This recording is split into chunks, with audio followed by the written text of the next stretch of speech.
Vous êtes médecin et chercheur à l'Université catholique de Louvain et en tant que neurologue et neurophysiologiste, vous participez à plusieurs projets européens qui concernent le développement d'électrodes et de prothèses neurales. Votre champ d'investigation est quand même particulier puisque vous cherchez à savoir s'il est possible de pallier certains handicaps en augmentant les performances du cerveau à l'aide de prothèses sensorielles. Donc on est dans la continuité là, de tout ce qu'on vient de dire.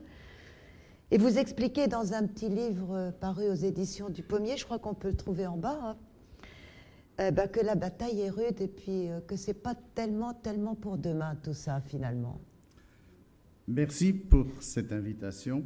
Et effectivement, j'aurais quand même voulu un peu centrer sur cet exposé sur une vision la plus réaliste possible de ce sujet qui peut prêter un peu trop facilement à rêver et à voir ou prendre des positions futuristes qui me paraissent dangereuses et peut-être moins intéressantes que le fait de voir un peu les réels problèmes qui se posent et de voir réellement ce qu'on peut faire sur le plan pratique. Et donc, dans mon exposé, je vais reprendre d'abord une série de notions dont on a parlé dans les exposés précédents, les jours précédents et aujourd'hui.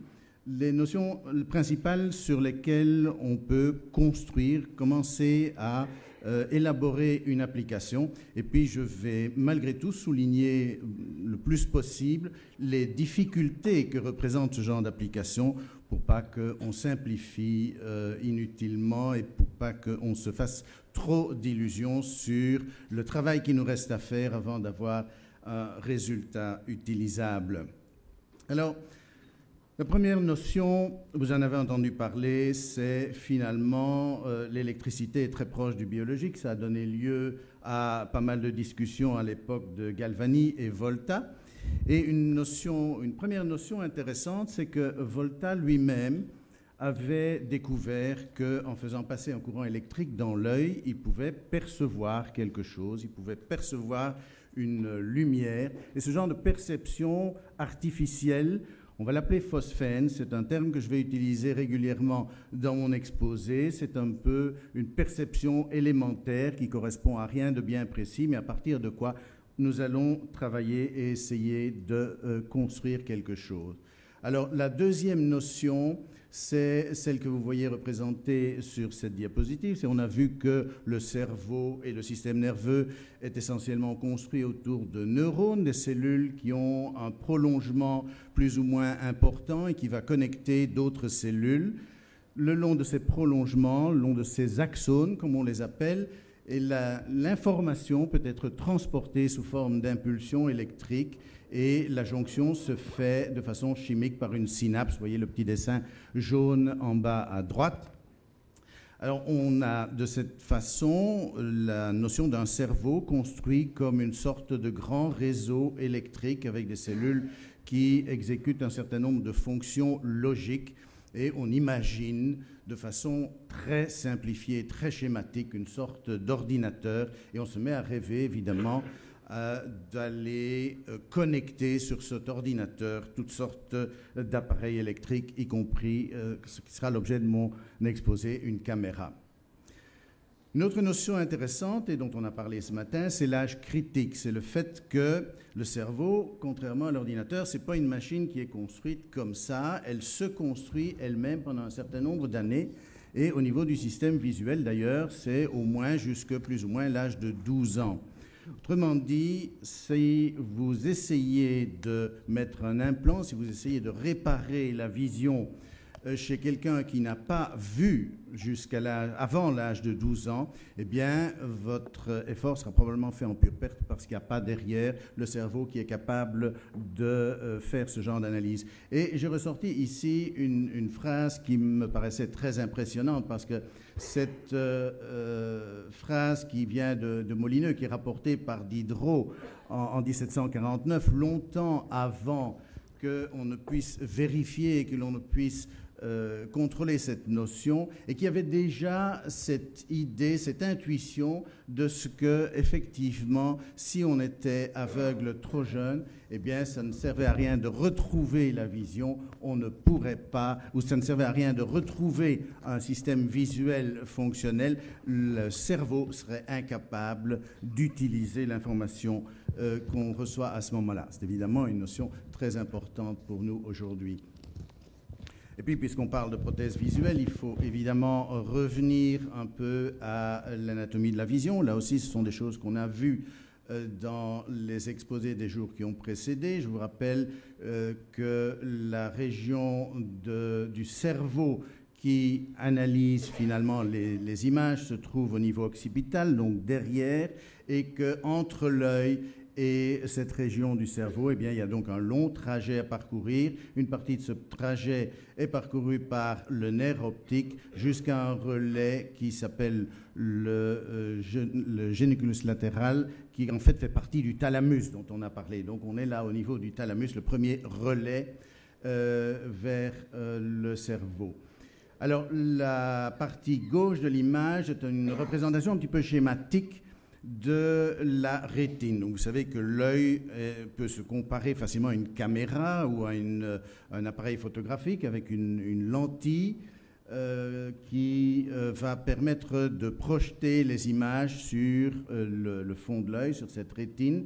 Et cette rétine comporte, ce que vous voyez tout en bas, une série de cônes et de bâtonnets, donc représentés là en blanc et en rouge respectivement, qui sont les éléments photosensibles. Dans le fond, ce sont des cellules qui jouent un peu le même rôle que des éléments photovoltaïques, photoélectriques, qui sont devenus maintenant des éléments relativement familiers et qui transforment la lumière en fluctuation d'un potentiel électrique, qui va lui-même influencer d'autres cellules. Et on vous a rappelé que finalement la rétine, c'était un peu un morceau de cerveau.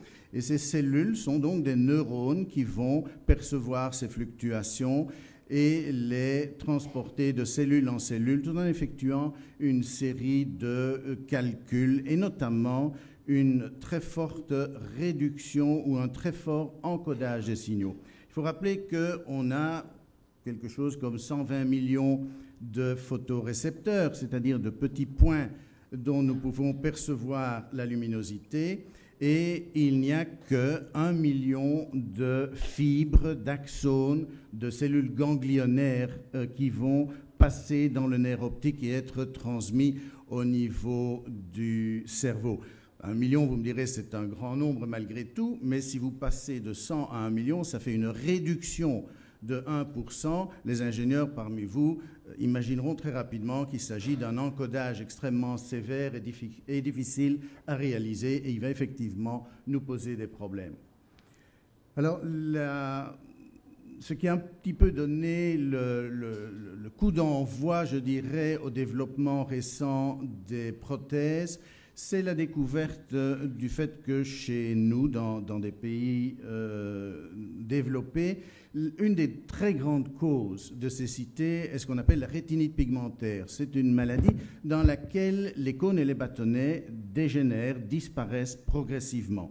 Et vous trouvez ainsi des personnes qui deviennent totalement aveugles, alors qu'en principe, le reste de la rétine survit plus ou moins. Je dis plus ou moins parce que malgré tout, au niveau du système nerveux, eh bien, nous avons vu que les composantes qu'on n'utilise pas, elles se maintiennent quand même pas si facilement que ça. Mais malgré tout, il persiste à ce niveau-là des cellules qui seraient plus ou moins utilisables, plus ou moins excitables. Et donc, ça va donner lieu à toute une série de tentatives pour les réparer. Alors, une autre notion, évidemment, c'est de se dire, puisque nous avons là la rétine, on va pouvoir activer un certain nombre de régions, on va recréer des images par pixels, comme on les appelle, et cette diapositive illustre un petit peu ce que vous allez entendre par là. Ce sont des éléments d'image qui seront plus ou moins nombreux. Il y a eu toute une série de travaux pour essayer de voir combien il fallait de pixels, combien on devait pouvoir transmettre de points pour qu'on puisse reconstituer, reconstruire une image plus ou moins réaliste. On verra que cette vue un peu simpliste n'est probablement pas et ne correspond probablement pas tout à fait à la réalité quand il s'agit de faire fonctionner une prothèse. Alors voilà, ici, une série d'images, une très mauvaise diapositive, pleine d'informations. J'ai mis un peu intentionnellement, ce sont surtout des images reprises sur Internet, donc ce sont des images que vous pouvez retrouver et qui concernent les différents projets qui existent actuellement. Donc il y a toute une série de groupes qui se sont intéressés à cette possibilité. Et bon, vous voyez que si on voulait en parler pendant 1 heure ou 2, on ne serait pas gêné, on pourrait continuer très longtemps. Alors il y a des gens qui essayent de remplacer les éléments photosensibles, il y a des gens qui essayent de stimuler la rétine par-dessus ou à travers l'œil. Il y a des gens qui ont essayé de faire pousser des neurones sur des électrodes elles-mêmes, c'est l'élément de contact. Il y a bien sûr eu des tentatives de se connecter directement au cerveau. Et vous voyez que très généralement, il y a toute une série d'alternatives qui se distinguent par l'endroit où on a essayé de se connecter au cerveau, l'endroit où on a essayé de renvoyer des signaux d'une caméra vers la voie visuelle et vers le système visuel. Alors je reprends le cerveau ici avec la façon dont on l'imagine très souvent dans ces projets. On a vu que le cerveau servait surtout au mouvement, donc on l'imagine avec une zone qui est capable de commander le mouvement. C'est une chose dont on a discuté. Et puis, pour ce qui nous concerne, nous sommes intéressés par l'œil, avec une connexion entre l'œil et la région visuelle. Et puis, on imagine à ce niveau-là une sorte de projection avec peut-être un petit bonhomme interne qui gère tout ça, qui va voir le projecteur interne et qui va envoyer des commandes au signal de commande. C'est évident que ce jeu-là, on pourrait le jouer indéfiniment, et ce n'est pas comme ça que ça marche. Alors ça, c'est un peu la vue schématique, et en fait, le cerveau, eh bien, il n'a pas du tout les mêmes repères que nous. Le cerveau, lui, il démonte toutes les afférences, il démonte tous les signaux qu'on lui envoie en différents aspects qui peuvent nous paraître relativement abstraits. Et à l'inverse, les mouvements, eh bien, pour le cerveau, il y a toute une série de niveaux de complexité qui font qu'on n'a pas une sorte de commande simple et unique. Et le petit bonhomme, eh bien, on a parlé de la conscience et des difficultés qu'elle nous posait. Je ne vais pas résoudre le problème plus que mes prédécesseurs. Alors l'autre point épineux, c'est celui du contact lui-même. On vous a dit donc que le contact entre le système nerveux et les systèmes externes, les systèmes électroniques, représentent un petit peu l'élément sensible de nos jours. On est un peu pris entre deux souhaits contradictoires. On voudrait bien aller mettre une électrode près de chaque cellule, et comme il y a beaucoup de cellules, il faudrait beaucoup d'électrodes, beaucoup de contacts, et plus on fait de systèmes complexes avec beaucoup de contacts et qu'on veut aller mettre près des cellules, plus on va évidemment détruire ou faire des dégâts au niveau des structures auxquelles on veut se rattacher. À l'inverse, on peut évidemment rester à distance, et là, c'est un petit peu un choix que nous avons fait. On a utilisé ce que vous voyez en haut à droite, une sorte d'électrode en caoutchouc de silicone, qu'on entoure autour du nerf optique, donc elle ne pénètre pas le nerf optique. Elle porte à sa surface un certain nombre de contacts, et en jouant sur les champs électriques appliqués sur ces contacts, on peut montrer qu'on peut activer des parties différentes du nerf, et que nous avons donc plutôt essayer d'utiliser ces propriétés pour activer des régions différentes du nerf optique et essayer d'être le moins invasif possible vis-à-vis de ce qui se passe. Alors, le moins invasif possible, ça ne veut pas dire qu'on n'a pas été quand même relativement lourd au niveau de la chirurgie. Alors, vous avez en haut à gauche une sorte de représentation du nerf avec les orbites sont ouvertes. Là, normalement, elles sont couvertes d'os. On ne voit pas l'œil. Ici, vous le voyez parce qu'on a enlevé l'os et on voit le nerf optique qui, alors, entre dans la boîte crânienne. Là, le cerveau est enlevé et les deux nerfs optiques se joignent au niveau d'une forme de X, le chiasma, donc cette espèce de zone où une partie des fibres vont être échangées entre la droite et la gauche. Alors là, vous voyez qu'il y a un espace libre où on pouvait aller mettre notre électrode. Et c'est effectivement ce que le chirurgien a fait. Donc le chirurgien a essayé de rentrer latéralement passer sous le cerveau et voir dans la profondeur ce que vous voyez là en bas à gauche, où on voit l'espèce de bande blanche qui est le nerf optique agrandi, c'était fait au microscope, mais donc il ne doit pas pour ça couper le cerveau, il ne doit pas traverser le cerveau, il est tout près, il est en dessous, mais il a une vue assez directe. Et l'intérêt de cet endroit, c'est que, eh bien là, le nerf optique flotte assez librement, il y a de la place, on peut aller y mettre une électrode, ça ne gêne pas tellement.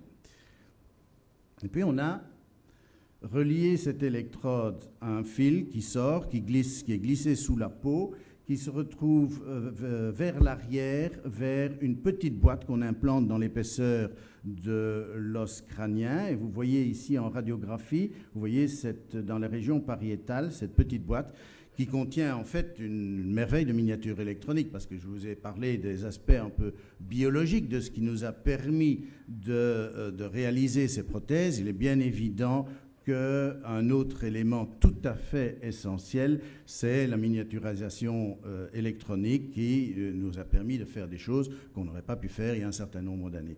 Et donc dans cette petite boîte, il y a tout un système qui va servir à contrôler la stimulation, donc contrôler les influx qu'on va envoyer au nerf optique. Ceux qui ont de bons yeux d'ailleurs peuvent voir les 4 petits contacts, là, je ne sais pas, les 4 petits contacts de notre électrode. Et vous voyez que la boîte de stimulation est attachée à une antenne, cette espèce de disque que vous voyez, qui vient en fait se mettre derrière l'oreille, qui est implanté donc sous la peau. Et il y a au centre un petit cercle ou un petit disque plus foncé, c'est un aimant. Et ça va permettre de mettre une antenne du même type à l'extérieur, donc de coller les 2 antennes l'une sur l'autre et de se mettre à communiquer avec un système externe dont je vais vous parler. Donc là, c'est à l'intérieur. Hein. Tout ça, c'est implanté. Tout ce que vous voyez là est implanté, donc il n'y a rien qui passe la peau. Donc si vous voyez la personne volontaire, on ne voit rien. Il n'y a pas une cicatrice, on ne voit rien. Ceci, ce sont des représentations un peu subjectives de ce que la personne peut voir ou ce qu'elle nous décrit, parce que on n'a pas pu photographier ça. C'est ce qu'elle nous décrit quand on lui envoie des impulsions. Alors il faut bien regarder parce que ça va relativement vite. Il va encore vous en passer quelques-unes. Voilà, ce genre de... C'est la prothèse qui est en panne, là. Des petites taches, voilà. Donc ce n'est pas l'appareil qui est en panne, voilà. C'est ce qu'on appelle les phosphènes. C'est un peu à partir de ça que nous allons construire... Oula, là, on recommence, voilà. C'est à partir de ça que nous allons devoir travailler, essayer de reconstruire des images. Alors, il y a une première surprise, et je vous la donne un peu comme illustration. En fait, en faisant ce genre de travaux, nous avons constaté toute une série de phénomènes auxquels nous ne nous étions pas attendus, toute une série de choses très curieuses liées en particulier à l'encodage de tous ces signaux au niveau du nerf optique, encodage qui reste malgré tout encore un petit peu mystérieux. Alors, une première surprise, c'est que nous avions des modèles mathématiques pour essayer de voir l'influence qu'auraient nos champs électriques sur l'activation des fibres. Et puis on peut voir évidemment, c'est tout à fait intuitif, que plus on stimule fort, eh bien plus nous allions activer des fibres en profondeur dans le nerf. C'est un peu ce qui est représenté dans les 3 schémas du dessus, où on voit qu'en augmentant l'intensité de courant utilisé, on va pénétrer plus ou moins loin dans le nerf optique, où nos signaux électriques vont pénétrer plus ou moins loin. Alors, si on tient compte de ce qu'on appelle l'amplification centrale, c'est-à-dire c'est essentiellement dû au fait que l'œil ou les axones qui représentent la partie centrale du champ visuel sont beaucoup plus nombreux que ceux qui concernent la périphérie. Et c'est tout à fait logique, nous avons besoin d'une vision centrale, où nous utilisons une vision centrale beaucoup plus précise que tout ce qui est en périphérie. Eh bien, ça amplifie un petit peu ce mouvement au point que nous nous étions attendus à voir d'énormes phosphènes. On imaginait que notre volontaire allait très rapidement dire je vois une grosse tache lumineuse dans toute la partie inférieure, toute la partie droite, toute la partie gauche ou tout le dessus de mon champ visuel. Eh bien, pas du tout. Vous avez vu les petites taches que je vous ai montrées. En fait, les phosphènes, ça correspond plus ou moins à ces petits disques noirs qui sont représentés là. On a une toute petite région qu'on peut déplacer, qu'on peut, en stimulant plus ou moins fort, amener à différents endroits. Et donc, nous avions en fait une situation qui était peut-être beaucoup plus favorable. C'est beaucoup plus facile de reconstruire une image à partir de petites taches que de devoir utiliser d'énormes phosphènes. Mais ce n'était pas du tout ce que nous avions imaginé au départ. Alors, on a ainsi donc une sorte d'outil, on a la possibilité de créer des petites taches lumineuses à différents endroits. Ces tâches, il va falloir en faire quelque chose. Alors pour faire ce quelque chose, eh bien, on a une paire de lunettes qui sert essentiellement à porter une caméra, puisqu'il faudra capter l'image. Donc notre volontaire a une caméra, et puis il faudra la traiter. Malgré tout, il faut la traiter de façon portable, et on a là une espèce d'ordinateur. En fait, c'est une boîte relativement petite avec un ordinateur relativement puissant. Ça vaut les meilleurs PC qui existent actuellement, et qui permet donc d'analyser l'image, de la simplifier, de la transformer de façon la plus appropriée possible pour envoyer les signaux qu'il faut et générer les phosphènes que nous souhaitons et qui correspondent. Et en fait, on essaie donc d'avoir des phosphènes qui vont représenter au mieux l'information qui a été captée par la caméra. Et vous voyez que tout en bas, là, ce système est attaché à une petite antenne qui va alors se coller derrière l'oreille et donc qui est lui-même attaché aux lunettes. Avec ce système, on a évidemment testé les performances. Alors voilà un exemple de test que nous faisons. On projette sur un écran des signes qui ressemblent plus ou moins vaguement à des caractères d'imprimerie. Vous avez ces signes représentés en bleu là. Et on demande à notre volontaire de les regarder. Elle balaye un peu avec sa caméra et puis elle nous redessine les signes en question. On fait ça pour être certain qu'il n'y ait pas d'ambiguïté, pour éviter les problèmes de langage, etc. Donc elle a des petits bâtonnets, elle peut redessiner ce qu'elle voit. Et on fait ça pendant toute une série de sessions d'entraînement et on voit qu'au bout de quelques mois, on arrive à des performances qui sont supérieures à 80%. Donc on arrive à d'excellentes performances. Le problème, il est un peu en bas à droite. Là, il est à peine lisible, mais il est marqué 57 secondes. C'est-à-dire que pour lire un caractère, il lui faut pratiquement une minute. Inutile de dire qu'avec ça, on ne va pas très loin et on ne peut pas appeler ça une lecture ou un instrument de lecture pratique ou utile. Donc ça, c'est une des très grandes difficultés que nous avons. Alors, diapositive suivante. Alors voilà un autre type d'exercice. Donc vous la voyez devant une table, tout est en noir, tout est simplifié avec des objets blancs. Alors vous verrez un petit peu maintenant vu de haut la même chose. On voyait notre volontaire qui essaie de repérer un objet. On lui a demandé de prendre un objet particulier et elle va donc balayer ce qui se passe devant elle. Vous voyez en haut à gauche, en vert, sont représentés, voilà, elle est parvenue à prendre l'objet. En haut à gauche, ce que vous avez vu, c'est un petit peu l'ensemble des phosphènes que nous pouvons envoyer et qui malheureusement est aussi un petit peu limité. C'est une autre difficulté qui existe actuellement, c'est que malgré tout, comme je vous ai dit, on espérait que le nerf optique soit relativement bien conservé. Alors, il est moins bien conservé qu'on imaginait et nous ne disposons que d'une toute petite partie du champ visuel. Autrement dit, on est pour l'instant aussi un petit peu coincé, donc nous avons pour des raisons évidentes et d'éthique, nous sommes adressés où nos volontaires étaient des gens qui ne voyaient plus du tout, plus même de perception lumineuse, c'est-à-dire un stade très avancé de la maladie. Il est vrai que dans ce cas-là, ce qui persiste du nerf optique est aussi extrêmement limité. Donc on a un petit peu le choix, ou bien on s'adresse à des gens qui ont une meilleure vision et chez qui le système est moins utile ou pourrait rendre moins de services, ou bien on s'adresse à ceux pour qui c'est très important, mais où la qualité des résultats sera moins importante. Merci. Merci.